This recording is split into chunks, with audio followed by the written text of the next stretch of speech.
¿Qué tal mis amigos? Hola, bienvenidos a El Poder de la Enseñanza. Soy Omar, muchas gracias por acompañarme como cada semana. Para mí es un placer estar con ustedes a través de las Escrituras y disfrutarlas y poder compartir con ustedes de tal manera que poco a poco podamos conocer un poquito más a Cristo, que ese es el objetivo de las clases, poder renovar nuestra fe, nuestro testimonio y que nuestra fe siga creciendo. Ese es el objetivo, obviamente, de toda clase. Saber de que conozcamos más a Cristo y que nos pueda unir más a Él y poder cada día dar un pasito más en esa dirección. Como saben, estamos estudiando lo que es el libro de Mormón, otro testamento de Jesucristo este año. Es el tercer canon de las Escrituras que ya estamos estudiando, desde el Antiguo Testamento el año pasado, el Nuevo Testamento el año pasado, y este año el libro de Mormón. Nos corresponde lo que es del 26 de agosto al 1 de septiembre. Entramos al mes de septiembre. Obviamente ya nos falta poco para terminar. Estamos estudiando, como saben, lo que es el manual Ven, sígueme de la Iglesia de Jesucristo de los Santos de los Últimos Días. Ya estamos en el episodio 35, que viene a ser la semana 35 más o menos. Como ya saben, lo puse para que puedan tener un orden y lo puedan encontrar más rápido las clases. Como ya también saben, en la clase pasada terminamos lo que era el libro de Alma, tremendo libro. Muchas semanas estuvimos con ese libro y el día de hoy estudiaremos lo que es el Amán, capítulo del 1 al 6, otro libro más del libro de Mormón. A los que ya lo están estudiando, les felicito si siguen en el transcurso, si siguen secuencialmente, si siguen al día en sus clases. A los que no, les invito, siempre hay la opción de poder volver, ponerse al día y obviamente seguir con las clases, de tal manera que cuando acabe el año pues podamos terminar y decir, hemos leído otro canon de las Escrituras. Así que vamos a empezar la clase. El título de la clase del día de hoy es La roca de nuestro Redentor, ¿verdad? Basado en Alma capítulo 5 versículo 12, que dice: y ahora bien, recordad, hijos míos, recordad que es sobre la roca de nuestro Redentor, el cual es Cristo, el Hijo de Dios, donde debéis establecer vuestro fundamento, para que cuando el diablo lance sus impetuosos vientos, sí, sus dardos en el torbellino, sí, cuando todo su granizo y furiosa tormenta os azoten, esto no tenga poder para arrastraros al abismo de miseria y angustia sin fin, a causa de la roca sobre la cual estáis edificados, que es un fundamento seguro, un fundamento sobre el cual, si los hombres edifican, no caerá. Fin del versículo. Ahí, tal como se aprecia en la imagen, ven ahí pues que se viene se viene pues el mar. Eso es un faro, es lo que se aprecia en la imagen. El faro está sobre una roca, que es la roca que en este caso pues nos dice que represente de nuestro Redentor. ¿Quién es la roca de nuestro Redentor? Nada menos que Cristo. Si vemos la imagen, es un faro, pero está construido sobre una roca. Y vemos cómo a pesar de las tormentas resiste, mi amigo, ¿verdad? A pesar del agua, a pesar de la furia del agua, del mar, lo resiste. Mi amigo, así es nuestra vida. Quizás tengas tormentas inimaginables.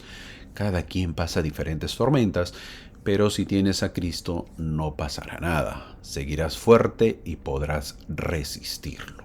Siempre con fe y optimismo, mi amigo. Así que ese es el título de la clase, la roca de nuestro Redentor. Y eso es lo que veremos. Obviamente agradezco a todos los que se suscriben cada semana, los que le dan like, comentarios. Gracias por seguirnos desde Argentina, muchas gracias por ello, a los de Perú, a los de Ecuador también, a la gente de Estados Unidos, que hay varios aquí en el estado de Texas, qué bueno, gracias. Vivimos cerca, aunque no tan cerca, porque el estado de Texas es uno de los más grandes de Estados Unidos. Decir cerca, estoy en el mismo estado, pero es inmenso, ¿verdad? Estamos lejos.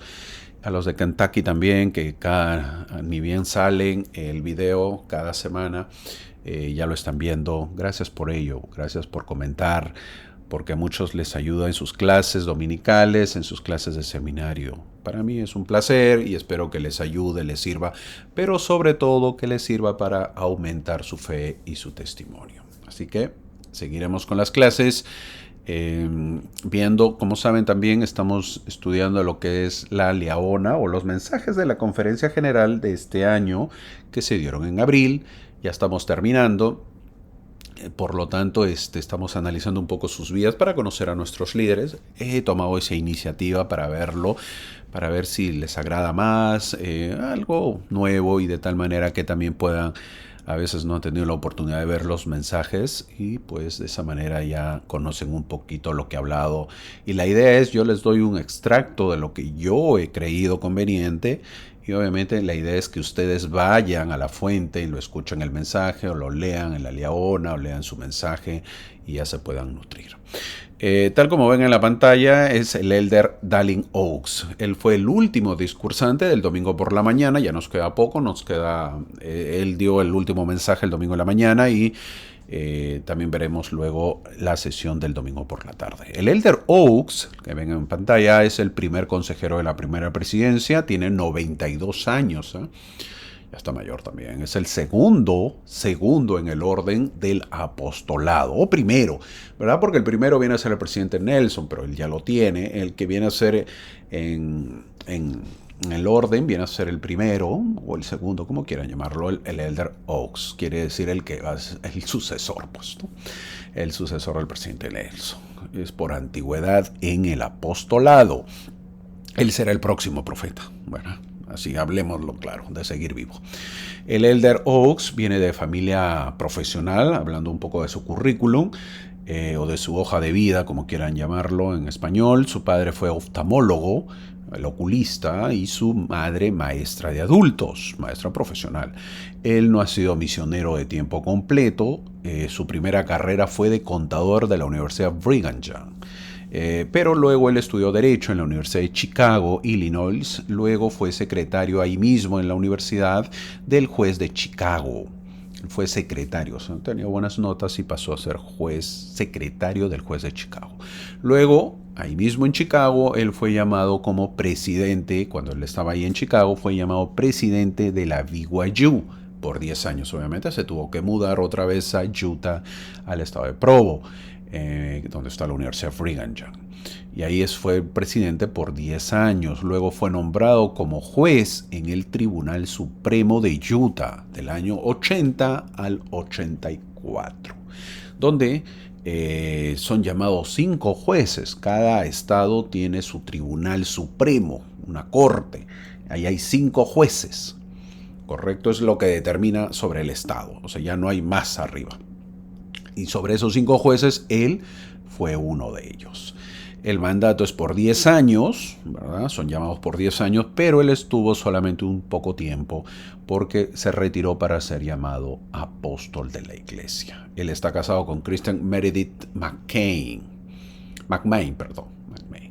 El Elder Oaks, al inicio de su mensaje, es un poco para conocer, él también fue nominado, ¿verdad? El Elder Oaks, antes que entre su mensaje, él estaba en la lista para ser nominado dentro de los jueces para ser de la Corte Suprema ya de Estados Unidos. Estaba en la lista, pero obviamente yo creo que si hubiera seguido lo hubieran llamado, pero él también corta su carrera para ocupar el puesto de apóstol. Ahora sí, entrando al mensaje del Elder Oaks. El Elder Oaks al inicio de su mensaje habló del crecimiento de la iglesia y cómo hay por construir 146 templos que están planificados, obviamente, y para construir. Y para eso son los convenios, él dice, que uno realiza en el templo, esos convenios que son compromisos que uno hace, como muchas personas realizan convenios, como los bomberos, por ejemplo, como los médicos que realizan convenios, como los policías y también los misioneros. Todos ellos y todas las personas, muchos realizan convenios, también hacen convenio de las responsabilidades especiales que han asumido, ¿verdad? Y de eso mismo hace un miembro de la iglesia en el templo.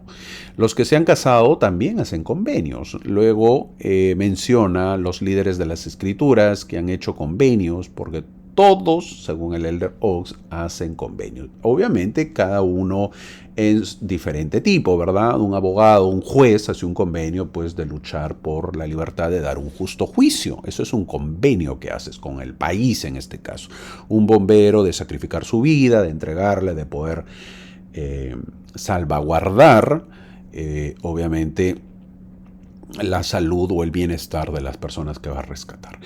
Así, todos hacemos convenios. En el templo se hacen convenios. Un matrimonio hace convenios. El elder hace un resumen de la organización de la iglesia, que siempre hubo convenios por hacer y cómo José Smith fue haciéndolo y que ahora hacemos convenios cada domingo en la Santa Cena.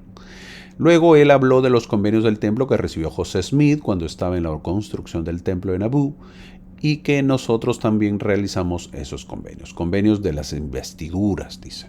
Las ordenanzas y los convenios relacionados con el templo son requisitos para la exaltación en el reino celestial, que es la vida eterna. Así que quieren saber un poco más de convenios, obviamente pues lo dice un juez que ha hecho un convenio, toda su vida ha sido convenio, y obviamente ahora como apóstol él enseña que tenemos que seguir realizando convenios cuando vamos al templo, cuando cumplimos la palabra, cuando participamos de la Santa Cena también. Así que bonito mensaje, les invito a que lo puedan leer o escucharlo. El siguiente mensaje es el elder Todd Christofferson, el que está a la derecha de la imagen. Todd Christofferson. El elder Todd Christofferson tiene 79 años, es autoridad general desde el año 93, él es apóstol también y es el 8º apóstol en la antigüedad. Ha sido misionero en Argentina, por lo tanto habla español. Su presidente de misión, cuando él estuvo en la misión, fue el elder, no sé si recuerden, depende de la edad que tú tengas y al tiempo de la iglesia me refiero.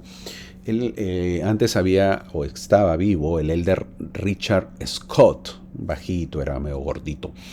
El elder Todd Christofferson, cuando fue misionero en Argentina, el elder Richard Scott, que era miembro del Cordón de los Doce, en ese tiempo era presidente de la misión en Argentina, fue su presidente de misión.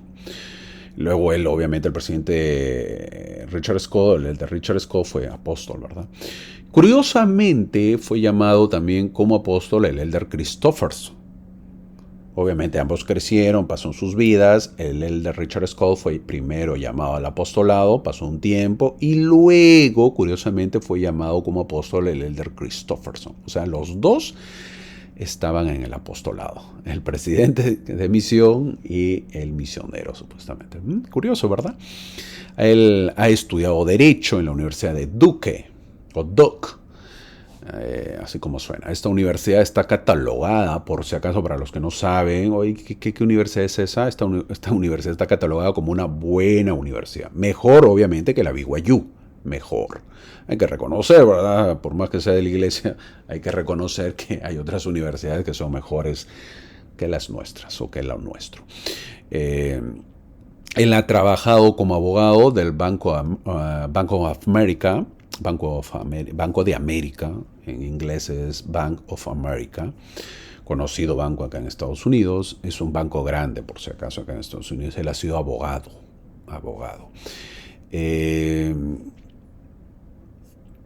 Eso es su hoja laboral. Él da el primer mensaje del domingo por la tarde.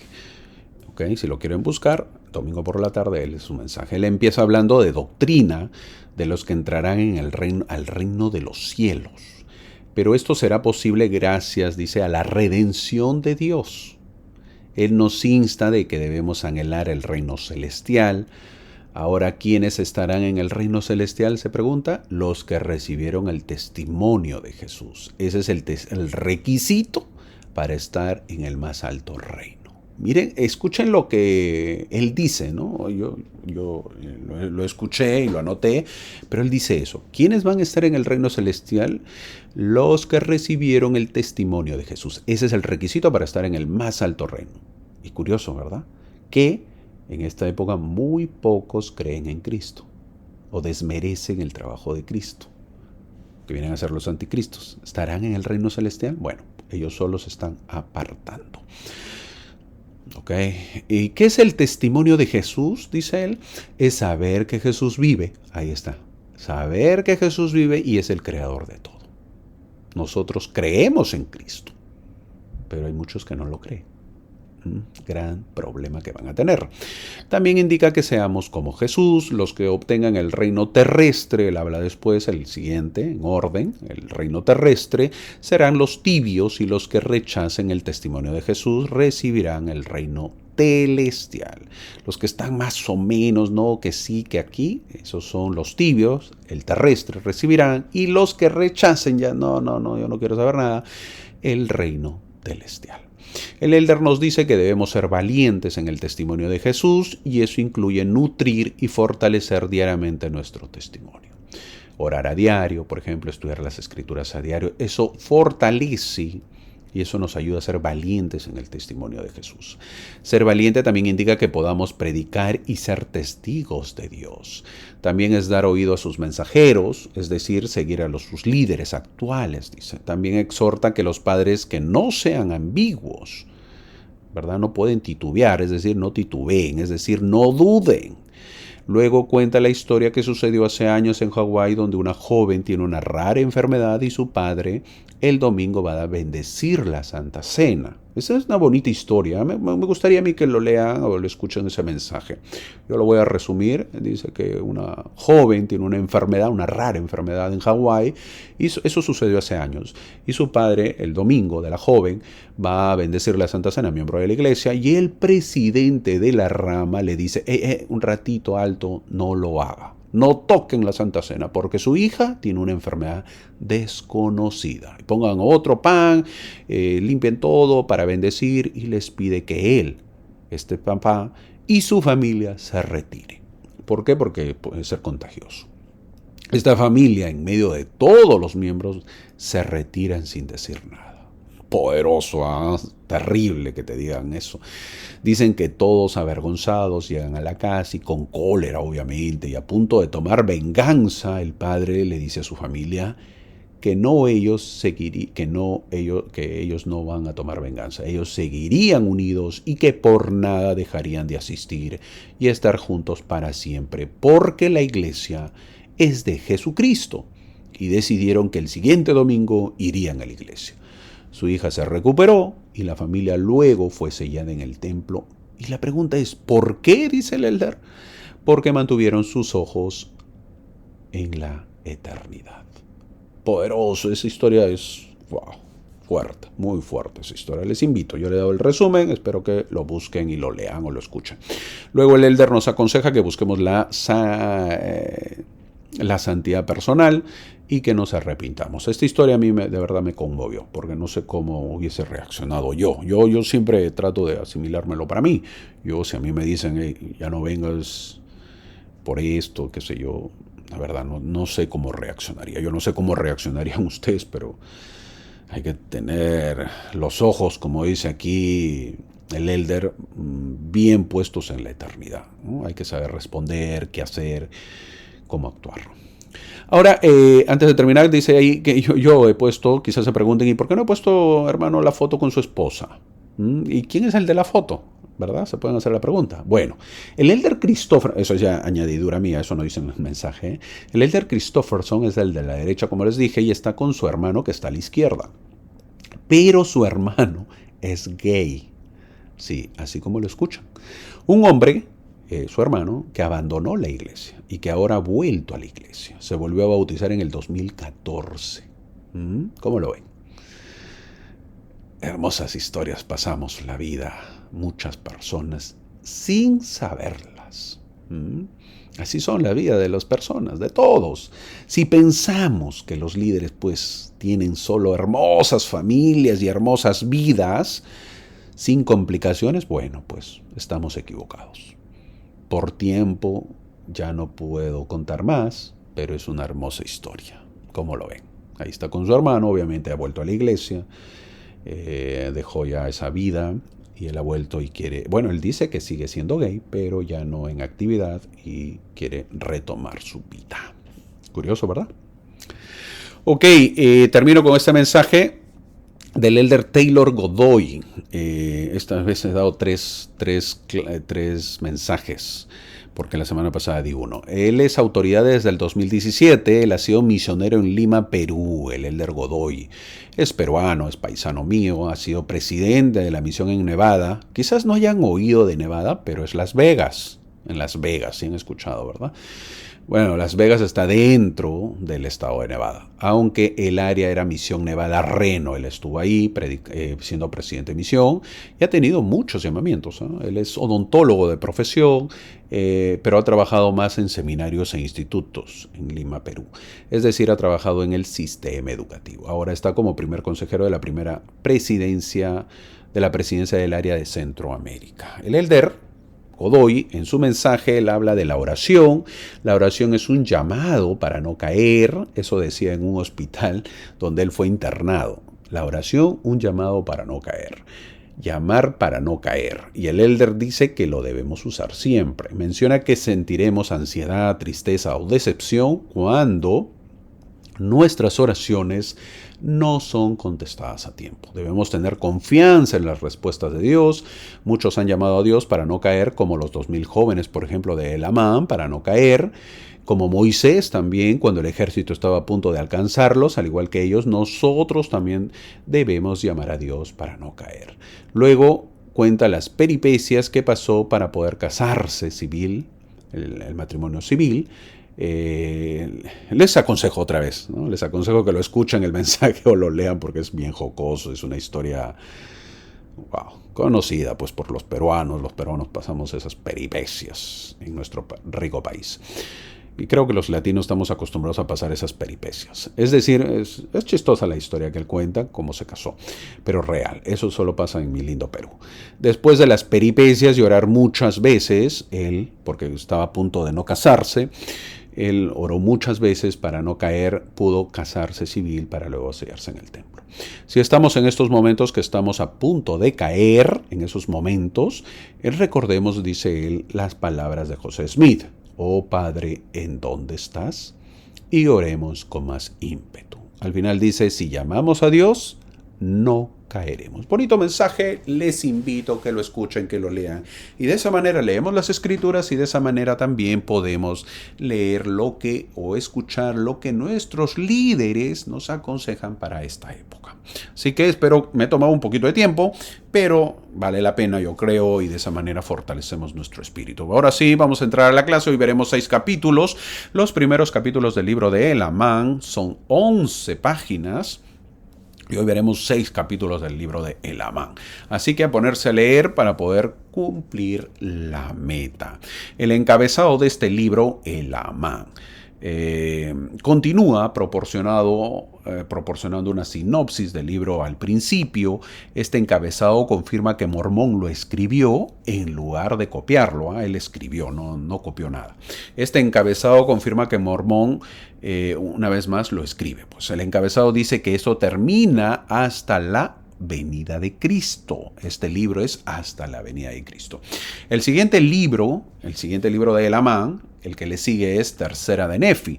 Contaremos entonces la fecha de ese libro desde que Jesús ha nacido. ¿Ok?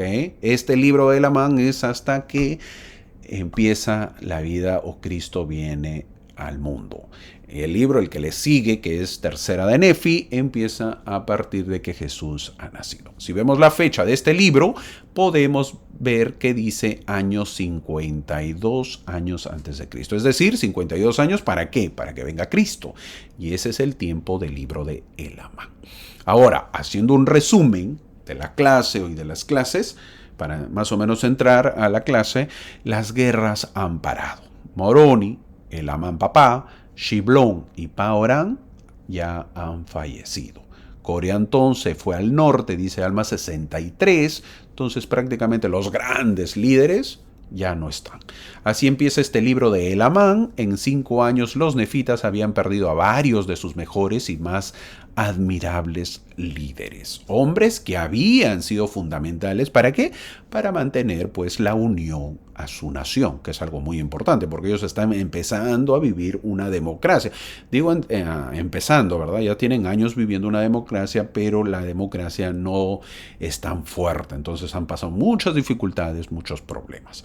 El libro de Alma ha sido muy extenso por los detalles y por las guerras, pero no indica que han pasado muchísimos años. Si ven en el año, si ven en qué año empieza el libro de Alma y cuándo termina, en promedio han pasado casi 40 años, ¿no? Por si acaso, 40 años es todo el libro de Alma. No es mucho. Ahora, vamos a recordar algo del gobierno de los nefitas para tener una idea. Mosía era el rey, recuerdan, hace más de 40 años. Era el rey. Y también recuerdan que él disolvió la monarquía.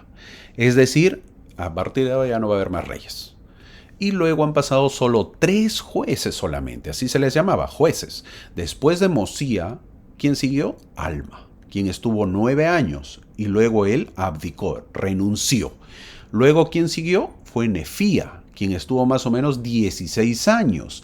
Y al final su hijo Paorán, quien estuvo ¿cuántos? 15 años. Entonces ahí están los 3, no hay más. Es decir, ellos viven una democracia, pero no tienen mucho tiempo viviendo así. Es poco el tiempo de su gobierno como democracia. Y al comienzo estuvo bien, pero luego no lo estuvo. No olvidemos que muchos querían ser reyes, querían volver a la monarquía. La gente quería. Ejemplos, por ejemplo, Amlisi quería ser rey. En Alma, capítulo 1, versículo 2. Búsquenlo, y ahí dice, en el gobierno de Nefía, ¿se acuerdan? De Amaliquía, ¿se acuerdan? Él quería ser rey. Y en el tiempo de Paorán, ¿recuerdan que se tuvo que ir a otro lugar porque lo reemplazaron? ¿Se acuerdan cuando se pelea Moroni? Le dice, oye, ¿dónde estás? ¿Dónde están los alimentos? ¿Dónde está el personal? No, pues dice Paorán, mira, casi me han destronado, me han ido a otro lado. Es decir, así se vivía la democracia. La situación de Zarahemla seguía siendo difícil, a pesar de que la rebelión había sido sofocada, ya no había, pero seguía siendo difícil. Ahora, cuando Paorán muere, surge la controversia otra vez sobre quién debería ser el juez principal. Esta fue una situación muy complicada. Y Mosía ya lo había previsto cuando estableció el reino de los jueces. De conformidad con la ley, la voz del pueblo eligió ¿a quién? A Paorán, dice el versículo 5. No por casualidad, es probable que Paorán fuera el hijo mayor y por lo tanto fue elevado a juez principal por derecho de nacimiento y porque la gente lo quería, deseaba que él sea. Este no era un sistema tan democrático, por cierto, porque los hijos son los candidatos, es decir, ¿no hay más gente? ¿O no hay más preparados? ¿Nos podemos hacer la pregunta? Toma nota aquí en esto. Cuando un gobernante, mi amigo, toma nota, esto es importante. Cuando un gobernante quiere seguir en el gobierno una y otra vez, hazte la pregunta, ¿no hay más personas que puedan ser buenos gobernantes? ¿Por qué solamente él debe ser el gobernante? Y la respuesta es que él está haciendo las cosas bien y debe seguir. No, deben poner a otro, mi amigo, y que vuelva a postular, pero no seguir, no que sea continuo. ¿Quieres ser gobernante? Pues deja el periodo, que entre otro y luego vuelves a postular. Con eso te estás dando cuenta que hay algo raro cuando no quieren dejar el poder. Hay algo raro, hay algo turbio. ¿Acaso él es el único líder que puede solucionar? Eso no debemos hacer siempre la pregunta. Ahora, los problemas van a empezar aquí en la historia del libro de Elamán y los veremos. Paorán, el pacífico juez principal de los nefitas, que respondió con tanta paciencia al enojado capitán Moroni, murió sin haber elegido un sucesor. ¿Se acuerdan? Bueno, ¿se acuerdan que él tuvo la pelea con Moroni? Pero ya él muere, pues, y no deja sucesor. 3 de sus hijos, 3 tenía, reclamaron el derecho al poder. Primero, Paorán fue designado por la voz del pueblo para ser juez principal y gobernador del pueblo de Nefi. Lo vimos en el versículo 5. Él fue asesinado por Quiscumen o Quixcumen en el versículo 9 lo dice. Este juez fue asesinado por Quixcumen. Más adelante veremos. Eran ellos el núcleo de una pandilla que se convirtieron en los ladrones de Gadiantón. ¿Cuál era el otro hijo? Paanqui, con doble A es Paanqui, y sus seguidores estaban enojados porque no habían sido elegido juez principal. Paanqui, que era el otro hermano de Paorán, fue juzgado y ejecutado porque él se rebeló y trató de destruir la libertad del pueblo, dice el versículo 8. El otro hijo, Pacumeni, él había dimitido gentilmente cuando su hermano, él había renunciado gentilmente cuando su hermano Paorán fue seleccionado. Entonces dijo, mi hermano lo han seleccionado, entonces yo me hago a un costado. Posteriormente, él fue nombrado según la voz del pueblo para ser el juez principal después de la ejecución de Paanqui. A su primer hermano lo matan, al segundo hermano también lo matan, que viene a ser Paanqui, porque se rebeló, por lo tanto le quedó el puesto hacia él. Luego Pacumeni fue asesinado por Coriantur durante su invasión de Saraemla. Eso lo vamos a ver en el versículo 21. Terrible los hijos como mueren, asesinados, muertos, solo por el poder. Así, entre el comienzo del año 40 y el final del año 41, además de Paorán, el hijo mayor, los nefitas habían perdido a 3 jueces principales en rápida sucesión. Ahora, ¿qué habría significado esto para el mundo nefita en general? Veremos. Con Paanqui y Paorán muertos, su hermano Pacumeni fue nombrado juez principal, como les dije, y gobernador por la voz del pueblo, para reinar en lugar de Paorán según su derecho, dice el versículo 13 que estamos leyendo. Sea lo que sea que eso signifique, Quixcumen y sus cómplices entonces hicieron un convenio, el que había asesinado a su hermano. Sí, ellos juraron, esta banda, por su eterno hacedor, que no dirían a nadie que Quixcumen había asesinado a Paorán. Estos ladrones y asesinos, ellos hicieron un juramento. No diremos nada. Debido a que Quixcumen y su banda se mezclaron con la población, no fue fácil identificarlos y procesarlos para un juicio, aunque todos los que fueron encontrados fueron condenados a muerte, dice el versículo 12.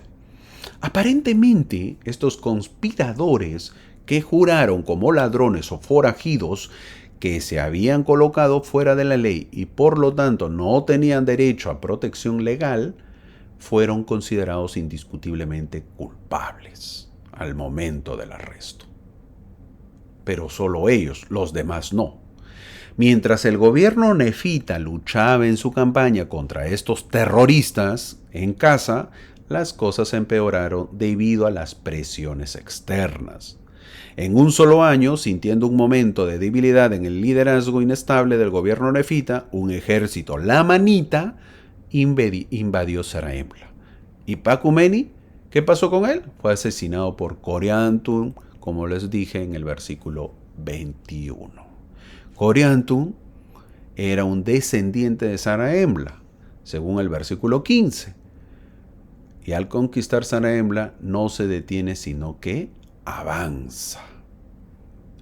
Así que imagínense cómo vivir en ese país llamado Saraemla, que llaman al gobernante, que lo matan al gobernante, que conspiran al gobernante, que su hermano también se rebela, que luego llaman al otro y luego también lo matan. Terrible. Todo eso, quieras o no, afecta a la sociedad. Y se parece a nuestros países. Países donde vivimos de esa manera. La democracia tiembla a veces. Y es terrible. Felizmente está Moronía. ¿Y quién es Moronía? Moronía es el hijo de Moroni. Y junto con la ciudad de Ley dan lucha a los lamanitas a quienes vencen. Mientras tanto, con Pacumeni ahora muerto, surgió otra disputa entre los nefitas. ¿Quién debería ocupar el tribunal? Porque ya no había nadie pues para ocupar el tribunal de la familia de Paorán. Así termina el capítulo 1.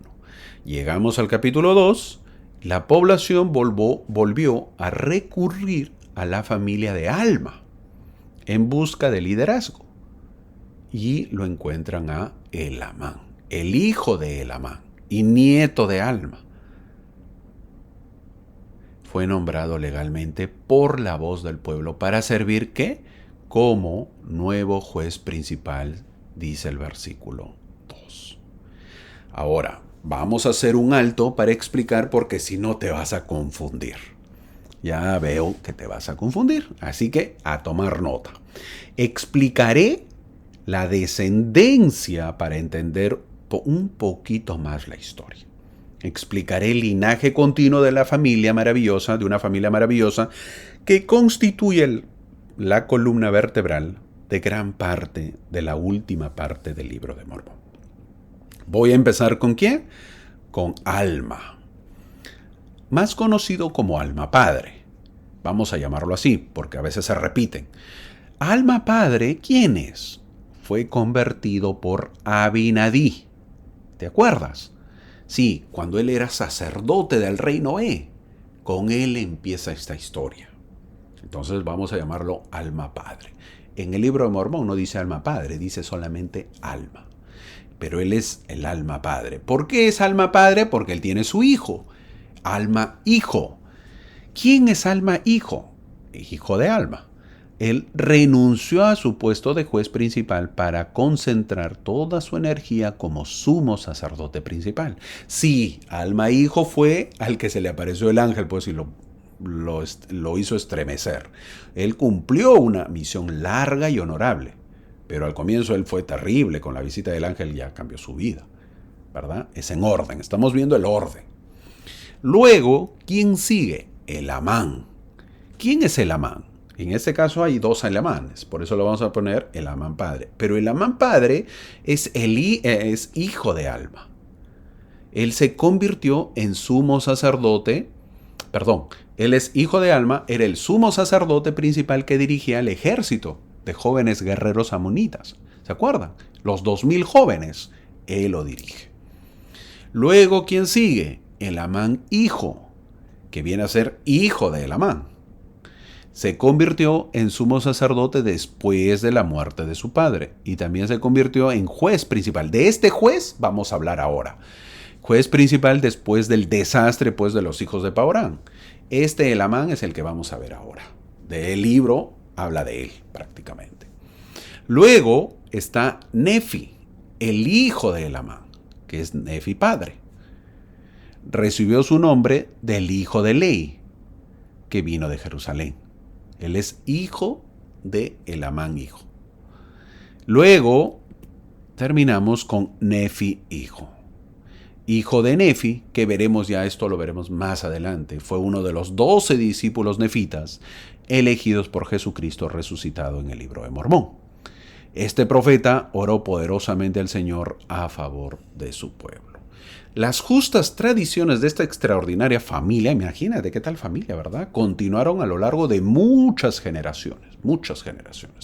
Es inusual en las escrituras que haya tantas generaciones de una misma familia, ¿verdad? A través de las cuales se transmitieron los registros y en las que la memoria de sus antepasados significó tanto. ¿Por qué hace esa mención, hermano?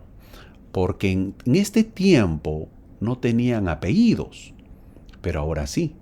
Ahora pon tu apellido y tú sé el inicio de este nuevo linaje para que trascienda el Evangelio. En la justicia de Dios, para que sea el linaje de lo justo y lo correcto. Ahora, mi hermano, es el inicio de tu linaje. Vamos, sí se puede. Ay, hermanito, pero si supiese que mi esposo no es miembro. Mis hijos no quieren saber nada del Evangelio. Mis hijos están inactivos. No tengo hijos, hermano. Vamos, amigo, vamos, mi amiga. Sí se puede, siempre se puede. Ponte la meta de que se puede. Tú serás el inicio de este linaje, como el de Alma. Pero para que esto sea real, también tienes que ser como ellos. Así que de nada sirve iniciar con esto si no queremos ser como ellos. Inícialo. Hermanito, mis hijos usted no los conoce. Bueno, ¿tus hijos no quieren saber nada del Evangelio? Sigue con los nietos o nietas. No te detengas, pero no hagas que se corte tu linaje. Vamos, mi amigo, sí se puede, que algún día esté tu linaje tan igual como el linaje de Alma. Alma padre, Alma hijo, Elamán padre, Elamán hijo, Nefi padre, Nefi hijo. ¿Te imaginas? Una generación, que tu linaje trascienda, mi amigo. Es algo hermoso que tú puedes dejar para las generaciones futuras. Ahora, Elamán fue escogido para ser el juez. ¿Cuál Elamán? Elamán hijo. Él fue elegido para ser el juez, al que está señalando la flecha. Su padre Elamán no había sido el juez principal, sino el sumo sacerdote, el que se fue con los 2000 jóvenes. Elamán se había convertido en sumo sacerdote cuando su padre murió, pero ahora se convirtió en el juez principal porque el pueblo lo eligió. Él aceptó ser a la vez juez principal y sumo sacerdote. Su valiente decisión fue uno de los grandes momentos en la vida de Elamán, aproximadamente a los 24 años. Muy joven, él era el único a quien la gente podía recurrir en busca de liderazgo. A lo largo de los próximos capítulos veremos el carácter sabio de este nuevo juez superior. Ahora, luego vemos a Kishkumen, que quiere destruir al nuevo juez, pero ahora se nombra a un tal Gadiantón, experto en muchas palabras, que llega a ser el jefe de la banda de Kishkumen. Pobre Kishkumen. Es decir, él tenía que hacer el trabajo sucio para que Gadiantón sea el líder. Con esto podemos ver cómo son usadas estas personas, ¿verdad? Vemos cómo Satanás los usa para hacer los trabajos sucios. ¿Cómo están nuestras vidas? La pregunta. ¿Nosotros nos están usando? ¿Estamos siendo usados también? A diferencia del Señor, que jamás nos usará para hacer estos trabajos y jamás nos dejará, jamás nos abandonará. Esa es la diferencia entre Satanás, que nos usa para hacer trabajos sucios. El Señor nos usa para hacer trabajos hermosos, limpios, con trascendencia y con bendición del reino celestial. El versículo 9 dice que Kishkumen, tratando de ir a matar al nuevo juez, por orden de Gadiantón, fue muerto con una puñalada en el corazón. Así termina su triste vida. Gadiantón, que esperaba a Kishkumen para tomar el mando, ya que de matar a Elamán otra vez el pueblo se quedaría sin líder, se da cuenta que demora mucho. Entonces él intuye que algo pasa y huye al desierto con su banda. Mormón, que sabe toda esta historia que está escribiendo en las planchas, nos da un detalle de lo que veremos más adelante en el versículo 13. Este Gadiantón probó ser la ruina, dice Mormón, casi la completa destrucción del pueblo de Nefi. ¡Qué terrible! Este hombre va a llegar junto con su banda a hacer la destrucción casi completa del pueblo nefita. Ahora entramos al capítulo 3. Los primeros versículos nos habla de la migración, que muchos nefitas migraron hacia el norte. Mormón indica que muchos salieron al norte, es decir, que el norte se empieza a poblar. También se indica que debido a que no hay mucha madera, es por eso que empiezan a construir en cemento, es decir, con piedra. Una vez más lo menciono porque ya lo he mencionado, el versículo 13-15 dice que hay muchos anales de los hechos de este pueblo. El versículo 15 dice, hay muchos libros y muchos anales. Esto tenemos que saber y debe quedar claro que el libro de Mormón es una historia abreviada. Lo repito, esto debe quedar claro, se debe saber que el libro de Mormón es una historia abreviada, diseñada para llevarnos a Cristo. Y no para informarnos de todas las acciones de los nefitas y los lamanitas. Este versículo deja claro que también se guardaron otros registros. Algunos de estos otros registros, ya lo he mencionado, fueron vistos por el profeta José Smith y Oliverio Cowdery. Mientras ellos se encontraban en una cueva, en la colina Cumora, ellos vieron muchísimos anales, muchísimos planchas. Obviamente, esto ya lo he mencionado, y eso es parte de la historia de la iglesia. El versículo 16 dice que los nefitas se mezclaron con los lamanitas. La raza nefita nunca se extinguió entonces por completo porque hubo mezcla. Como pueblo, los nefitas fueron destruidos, pero hubo muchos individuos en los días de Mormón que estaban dispuestos a negar su religión y el Cristo para salvar sus propios cuellos. Los siguientes versículos, Mormón nos habla de que hay pequeñas guerras, pero no grandes como las que hubo, y que la ciudad nefita sigue creciendo. El Amán cumple con la justicia en el versículo 20 y equidad su llamado y hace lo recto a la vista de Dios y hace que prospere la tierra. El versículo 21 también nos dice que Elamán tuvo 2 hijos. ¿Quiénes fueron? Nefi y Lei, los cuales serán 2 grandes misioneros. ¿Cómo avanza la historia y cómo vemos cómo el pueblo, hay peleas, hay riñas, hay poder, otra vez guerras, obviamente desastre? ¿Y por qué? Porque el pueblo se aleja del Señor. Al haber paz y la prédica del Evangelio, entonces el versículo 25 nos dice que la iglesia prospera. Tanto así que los propios sumos sacerdotes se maravillaron, pero también Mormón nos dice que estaban presentes las combinaciones de Gadiantón. ¿Quién es Gadiantón? Sí, de ladrón.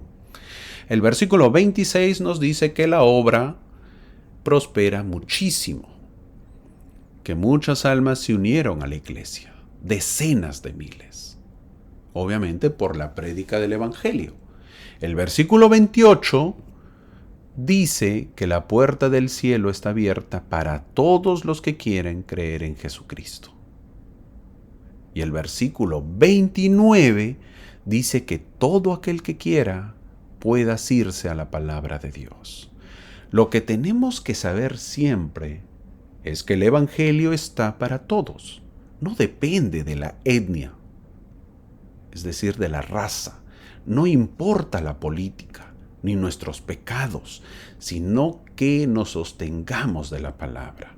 No hay excusa para decir que no es para nosotros. Al hacerlo, el versículo 30 dice que depositaremos nuestra alma a la diestra de Dios.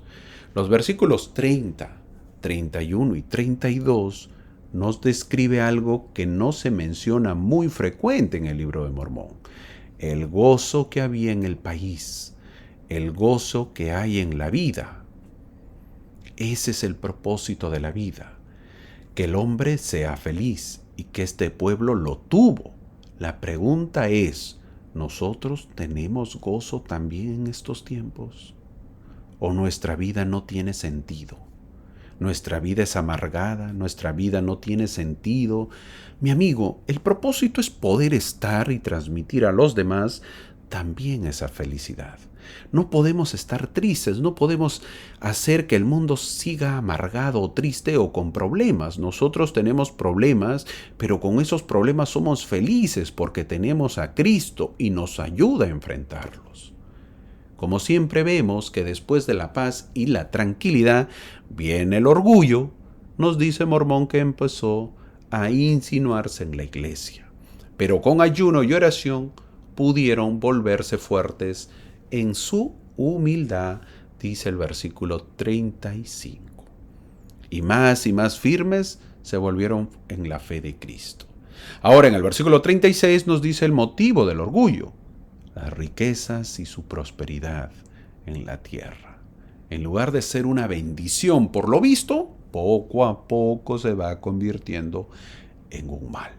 Así termina la vida de Elamán, y su hijo mayor Nefi es el que ocupa el puesto en el versículo 37, lo dice, que seguía él el camino correcto de guardar los mandamientos.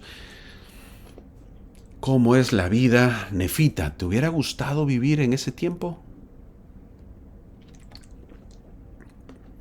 ¿Te gusta vivir en este tiempo? Mi amigo, hemos nacido en este tiempo para vivir estas experiencias. Y damos gracias a Dios por tener las escrituras y saber que otros tuvieron que vivir sin escrituras. Es por algo que somos bendecidos. Disfrutemos este tiempo. Pero estudiemos esas escrituras, pues, porque las tenemos. Aprendamos de ellas. Llegamos al capítulo 4. En el capítulo 3 vimos el orgullo había entrado y salido entre los miembros de la iglesia con bastante rapidez. Entró y salió, felizmente. El propósito de Mormón, al resumir las planchas, no es darnos una descripción larga de cada guerra que ocurrió entre los nefitas. Este capítulo, y ahora sí el 4, narra una guerra que fue tan extensa como las descritas en Alma capítulo 43 al 62. De hecho, los lamanitas nunca habían tenido tanto éxito militar, capturando la tierra de Saraem, la dice el versículo 5, y también todas las tierras del sur.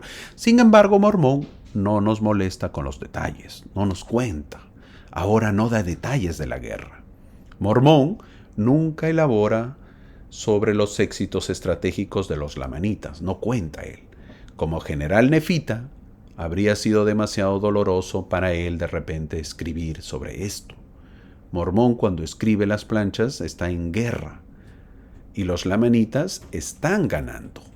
Están ganando y obviamente que Mormón está escribiendo las planchas y obviamente que esas planchas que él las está escribiendo, él es en tiempo de guerra. Y obviamente estás en guerra contra los lamanitas y vas a escribir seguro que las guerras como las ganaban los lamanitas, es muy probable que no tengas ese sentimiento de escribir. Es por eso que él las omite, no las cuenta, solamente da el resumen. Es increíble cómo los nefitas que contendían en contra de otros se iban de la tierra nefita y se unían con los lamanitas. Eso vemos cómo un pueblo llega a un punto que su misma gente se va con los enemigos. Si nos damos cuenta cuando leemos estos versículos, vemos que la nación nefita está siendo sometida a una presión cada vez mayor, presión que aumentará de ahora en adelante, hasta el momento de la aparición de Cristo, obviamente. Si ves la fecha, ya faltan 30 años para la venida de Cristo, tal como vemos en la parte inferior. Uno de los aspectos importantes de esta presión es que nuevamente hay muchas disensiones en la iglesia. Los lamanitas toman muchas ciudades, pero los nefitas vuelven a recuperar esas ciudades, aunque no todas. El detalle no lo pone Mormón, pero se supone que debe haber sido con mucho derramamiento de sangre y pérdidas humanas. Y uno se pregunta si es que ya no lo intuimos. ¿A qué se debe que sucedió esto? La respuesta está en los versículos 12 y 13. Y vale la pena leerlo. Lo voy a leer porque vale la pena estos versículos. Dice en el versículo 12, y fue por el orgullo de sus corazones, por razón de sus inmensas riquezas, sí, fue a causa de haber oprimido a los pobres, negando su alimento a los que tenían hambre, y sus vestidos a los que estaban desnudos, e hiriendo a sus humildes hermanos en sus mejillas, burlándose de lo que era sagrado, negando el espíritu de profecía y de revelación, asesinando, robando, mintiendo, hurtando, cometiendo adulterio, levantándose en grandes contiendas y desertando y yéndose a la tierra de Nefi, entre los lamanitas. El versículo 13, y a causa de su gran perversidad y su jactancia de su propio poder, fueron abandonados a su propia fuerza, de modo que no prosperaron, sino que los lamanitas los afligieron, e hirieron y echaron delante de ellos hasta que los nefitas habían perdido la posesión de casi todas sus tierras. Fin del versículo. Vemos que el debido que debido a que se jactaban de sus propias fuerzas y no confiaban en el Señor, este pueblo no prosperó. De hecho, perdieron la posesión de casi todas sus tierras. Lo mismo vemos en nuestros días y esperamos que eso se vea en el mundo y no en nuestra iglesia. Y que los santos de los últimos días puedan ser una diferencia, podamos ser la diferencia y podamos ser un soporte para este mundo. Vemos a 3 hombres, 3 líderes fuertes que son la diferencia en esta historia, que intentaban ayudar a estas personas que fracasaban rápidamente y habían perdido de vista a su Dios. ¿Quiénes eran? Nefi, Lei, quienes eran hijos de Elamán y eran hermanos, y Moronía, hijo de Moroni. Todos ellos predicaban el evangelio para que el pueblo no se aparte. Ojalá que nosotros, a pesar que veamos que el resto se aparta, seamos los que podamos ser los pilares de la iglesia y del evangelio. Moronía predica el evangelio. Pero si es un militar que tenía que matar al enemigo, ¿qué hace predicando el evangelio? Pero la prédica era mejor porque de esa manera se evitaría la guerra. Todos servían y todos sirven. No te excluyas, mi amigo, y digas, eso a mí no me corresponde, eso no es mi llamamiento, para eso están los misioneros. No, mi amigo, todos podemos ayudar, como Moronía. Pensemos, en su mayor parte la iglesia de hoy se encuentra en las mismas circunstancias que las del comienzo del libro de Elamán. Es rica y crece rápidamente. Pregunta, ¿estamos en peligro?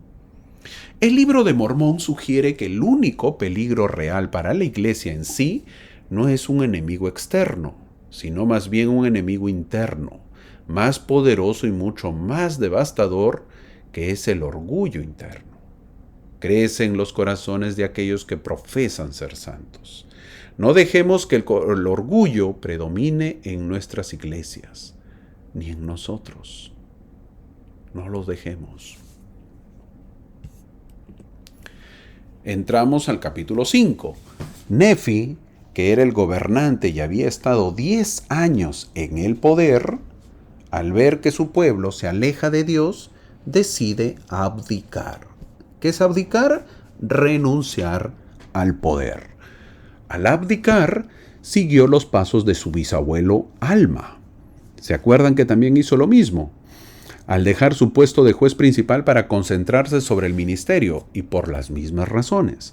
Es decir, que a veces nadie nos imita lo bueno que hacemos, pero quizás nuestro nieto o nuestro bisnieto lo van a hacer. Alma había creído que la prédica podía traer nuevamente al pueblo a Jehová, y de esa manera su protección. Ahora Nefi parece creer que podría hacerlo tan igual como su bisabuelo, es decir, tener la misma experiencia.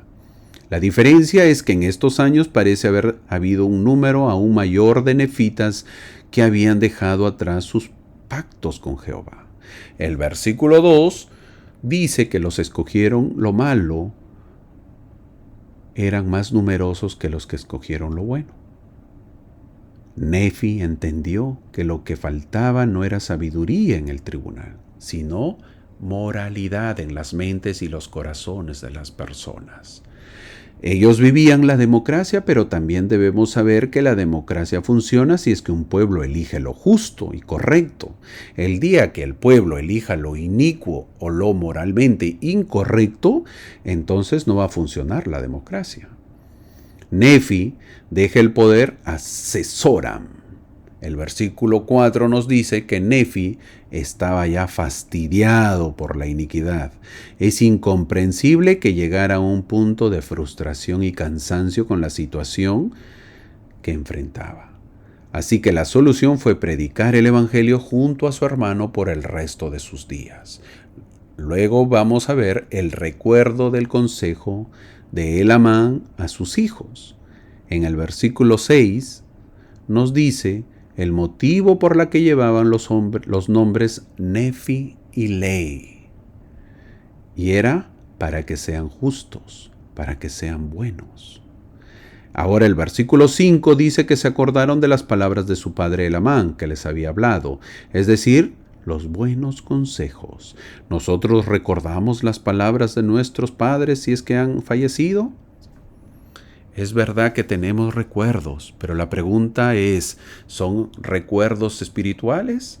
Quizás no sea así porque nuestros familiares no conocieron el Evangelio. Entonces diremos, a partir de mí será así.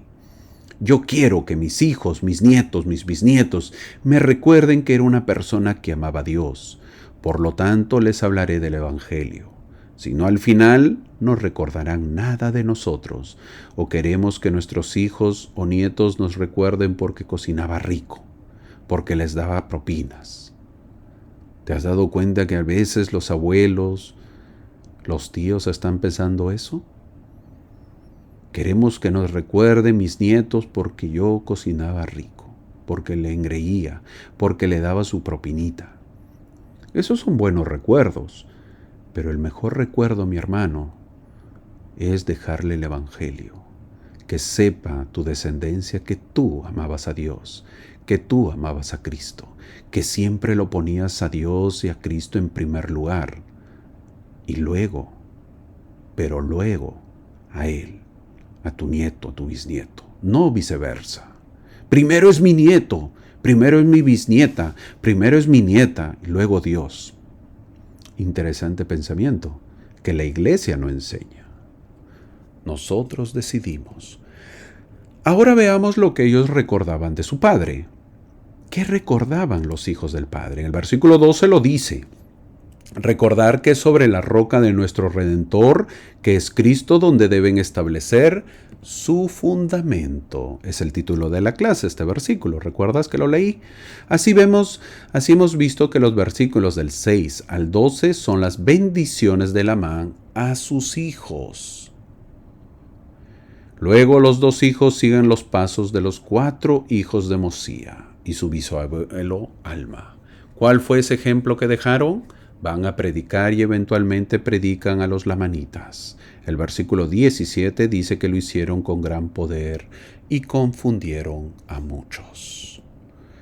Se encontraron con los nefitas que se habían ido y que ahora eran lamanitas, y ellos los confundieron y se arrepintieron y volvieron con los nefitas. ¿Y qué tal eran como misioneros? La pregunta. Bueno, el versículo 19 lo dice. Convencieron a 8,000 lamanitas. Para que tengan una idea, convencieron como a 3 estacas del día de hoy. Ahora, si quieres saber cómo lo hicieron, lee el versículo 18, que dice que habían recibido revelación de lo que debían hablar.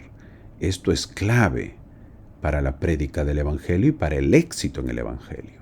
Pero como no todo es color de rosas, obvio que tiene que haber oposición. El versículo 21 nos dice que un ejército lamanita los captura y los ponen en prisión. Esta historia es conocida, ¿recuerdan? Alma y Amulek también estuvieron en prisión y cuando los iban a sacar para matarlos fueron envueltos por fuego, dice la Escritura. Nefi y Lei fueron salvados milagrosamente en prisión. No solo hubo fuego, sino que también tembló la tierra. Y luego hubo oscuridad. A veces queremos señales para entender o para que podamos creer. ¿Deseamos este tipo de señales? Mejor ejercitamos la fe para poder creer antes de pedir señales. También nos dice que vino una voz que les habló. La primera vez les dijo arrepentidos. ¿Y cómo era esa voz? El versículo 30 lo dice. Voz apacible de perfecta suavidad, un susurro pero penetraba hasta el alma. Muchas veces no sirve gritar, sino sentarse y susurrarle a los hijos. Mi querido hijo, te comparto mi testimonio de que Dios vive. Es mucho mejor. Te he dicho que vayas a la iglesia. Tú eliges cómo hablarle. El versículo 31 dice que a pesar de la suavidad de la voz, la tierra tembló. Quizás hablando así, la gente la gente tiemble y cambie. El 32 nuevamente vino la voz y tembló la tierra. El versículo 33 por tercera vez pasa lo mismo, pero ¿a dónde huirían? Si había tinieblas, la pregunta. Tengamos en cuenta que faltan unos 60 años para que Cristo venga a América. Y ocurrirá lo mismo. Es decir, ya está preparando a la gente con estos acontecimientos. En el versículo 41 se da una clave que si deseamos que la nube de tinieblas sea quitada de nosotros, podamos tener fe en Cristo. Es increíble lo que sucede con esta gente y uno se pregunta, ¿por qué? Pero también nos podemos preguntar, ¿y por qué no? Son preguntas que debemos siempre tener presentes. ¿Por qué no los gentiles puedan recibir experiencias asombrosas? Quizás su fe sea más rápida que la nuestra. El versículo 45 nos dice que el Espíritu Santo descendió a ellos. ¿Qué experiencia más sublime tuvieron? Este evento fue una experiencia poderosa que involucró columnas de fuego. ¿Qué experiencia debe haber sido esa? ¿Qué espectáculo de luces? En un momento de confusión, presión, prueba o duda, es posible que haya recibido un maravilloso sentimiento de paz que le permite saber que todo estaría bien. Es por eso, en el versículo 47, que dice paz a vosotros por medio de vuestra fe en mi buen amado. Luego también hubieron ángeles ministrándoles, pero nos dicen que no eran pocos, sino como 300, dice el versículo 49. Pero también dice que la experiencia llega a su fin. Y se les dice que vayan y prediquen, siempre es lo mismo. No es para que satisfacer solo deseos de experiencia, sino que luego viene el trabajo que hacer. Si has tenido una experiencia maravillosa, no creas que vas a ir a casa a descansar. Vas a ir a trabajar, mi amigo. Muchos se convierten y procede su cambio, y devuelven sus tierras a los nefitas en señal de arrepentimiento. Así llegamos al capítulo 6. Nefi y Lehi tienen un tremendo éxito entre los lamanitas, quizás igualando o incluso superando los éxitos de los hijos de Mosía. Mormón incluye esta historia porque uno de sus temas es que los lamanitas son capaces de llegar a la verdadera fe. Así como lo escuchas, Mormón quiere que el pueblo, o nosotros, que lo estamos estudiando en las Escrituras, sepamos que los lamanitas, así como lo escuchas, son capaces de llegar a la verdadera fe. La imagen de los lamanitas en las planchas menores es casi siempre negativa. Mormón se asegura de incluir lamanitas convertidos, no pocas veces, con la idea de que su justicia excedía a la de los nefitas. Mormón incluye estas historias. No olvidemos que Mormón escribe al final sabiendo que su pueblo, los nefitas, han sido destruidos, y que los lamanitas, pero que ellos han tenido muchas historias de conversiones, es decir, que han sido buenos también. En estos primeros versículos vemos cómo Mormón dice que la mayoría de lamanitas se habían vuelto un pueblo justo, dice el versículo 1. Sí, mi amigo, un pueblo justo. En el versículo 2, Mormón dice que muchos nefitas se habían vuelto insensibles, por lo tanto, muy inicuos. ¿Cómo han cambiado las cosas, verdad? ¿Cómo ha cambiado el mundo en este tiempo? Ahora, una vez convertidos, los lamanitas, dice el versículo 4 y 5, fueron a predicar a los nefitas. Esto es una cosa de locos. Exhortan a la fe y al arrepentimiento, es decir, que todos cambian, mi amigo. Los nefitas y lamanitas se podían movilizar en cualquier lugar. Pensar que hace unos años eran enemigos, ahora eran amigos y podían tener intercambio de mercado, dice el versículo 8. Esto muestra que los lamanitas verdaderamente se han vuelto más justos que los nefitas, y Mormón está preparando el escenario para la aparición de Samuel el lamanita, que veremos más adelante en el libro de Elamán. Mormón prepara a sus lectores para esa inclusión posterior al notar que él no era el único justo y que había suficiente justicia entre los lamanitas convertidos, que podrían enviar un profeta para ir entre los nefitas. El libro de Elamán comenzó con el asesinato de un juez principal en ejercicio y un atentado contra Elamán. Ahora tenemos 2 asesinatos más, Sesoran y su hijo. La razón, más o menos, uno lo puede entender. El versículo 16 y 17 dice: el pueblo empezó a ser sumamente inicuo. El aumento de la maldad ha llegado inmediatamente después de las riquezas del mundo. Mormón había presentado a los Gadiantón al principio del libro de Elamán y luego los hizo desaparecer, porque ya no sabemos más en la historia. Después de ese punto, Mormón comenzó a escribir más sobre el norte.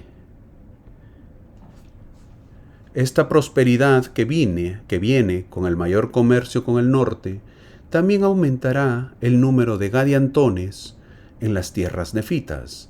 Habla de que estos ladrones y asesinos eran una banda, llamada la banda de Gadiantón. También nos dice que eran más numerosos entre la parte más inicua entre los lamanitas. Ellos fueron los que asesinaron a Sesora. Qué terrible, ¿verdad? La pobre democracia no se puede consolidar. Y es obvio que esto lo sufre el pueblo. Al abrir fronteras al norte y el comercio que se extiende, vemos que esto trajo ideas y dioses extraños a los nefitas. La prosperidad que vino con el comercio también trajo consigo un intercambio de ideas, como ocurre en casi todas las culturas humanas. En este caso, muchos nefitas comienzan a adoptar las ideas y la religión de estos comerciantes del norte. Mormón no solo asocia a Gadiantón con el norte, también lo asocia con la cultura no nefita. ¿Qué sucede? El versículo 34 lo dice. Los nefitas empezaron a degenerar y aumentar las abominaciones y los lamanitas crecen en el conocimiento de su Dios. Y empiezan a guardar los mandamientos y caminar en verdad y rectitud. Una cosa impresionante. De hecho, habrá una completa destrucción del gobierno nefita antes de la llegada del Salvador a América. Que podemos ver que las bendiciones del Señor no se excluyen. Cualquiera que obedezca los pactos tiene acceso a las bendiciones. El versículo 35 dice que el espíritu se empieza a retirar de los nefitas.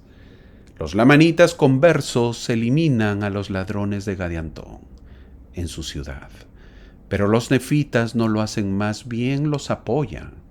Así termina este capítulo. Vamos a ver fechas.